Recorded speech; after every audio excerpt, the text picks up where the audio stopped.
What's interesting is that the young Bob Kane, who created Batman, when he talked about the films that influenced Batman, he would often get mistaken between the Bat Whispers. Oh, sure. It's okay, you're fine to see. He was confused between the Bat Whispers and a silent film that came out 4 years earlier, in 1926, called The Bat. And what's interesting about The Bat is that they were both based on the same story, which comes from a play performed in New York. This is actually the book cover based on the play from 1920. So the silent film The Bat, this is one of the posters, comes out in 1926, and you can see it features this character dressed in a bat mask as a villain, and this is the film that Bob Kane saw.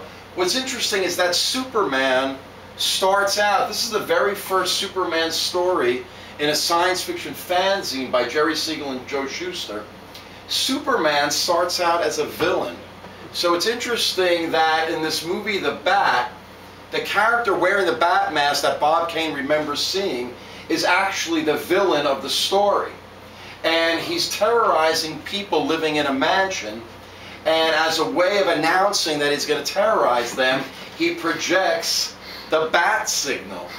And these are the things that you'll see later on. I took that from the classic TV show thing, but there's the bat signal announcing that he's going to terrorize them with the bat symbol. And other things in this silent movie, like the bat leaving a message with his bat symbol, is echoed years later in the Batman stories. So these are some of the things that Bob Kane remembers. The character, the Bat, carries not a utility belt, but a utility bag of grappling hooks, which is of course echoed years later. Maybe the most famous image of the Batman utility belt is actually the Joker's utility belt. But he skulks around on rooftops, and this is another thing, wearing a cape, very much like what we saw in the Batman milieu years later. I'm sorry, he enters the mansion very much like the way Batman years later would enter mansions. These images are a little hard to see, but you can see the gothicness, the mysteriousness, which we later see in the Batman character.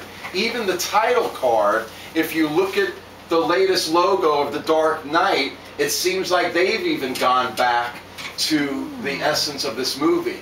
But it was a couple years later that the talking version, the Bat Whispers that we're going to see tonight, appears. This is one of the posters. This was the color poster. Here's another version. And you can see the Bat motifs. Here's the lobby card. But what's interesting is that in this movie, they did away with the whole Bat look of the villain, and now he's just a guy wearing a hood. So you can see in this still from the Bat in 1926, you can see the bat ears of the villain, but a couple years later, when they did the sound version, they left off what made it Bat-like. But what really makes this film is the whole gothic mystery of the people in the mansion and the windswept stormy night. And we can see these things later on in the early Batman, the gothic mysterioso-ness. And then, of course, years later, Neil Adams in 1970 goes back to those motifs of Batman after the TV show made him very campy and brought back this mysteriousness. He went back to that gothic Batman and updated him for the new post-Batman TV show era.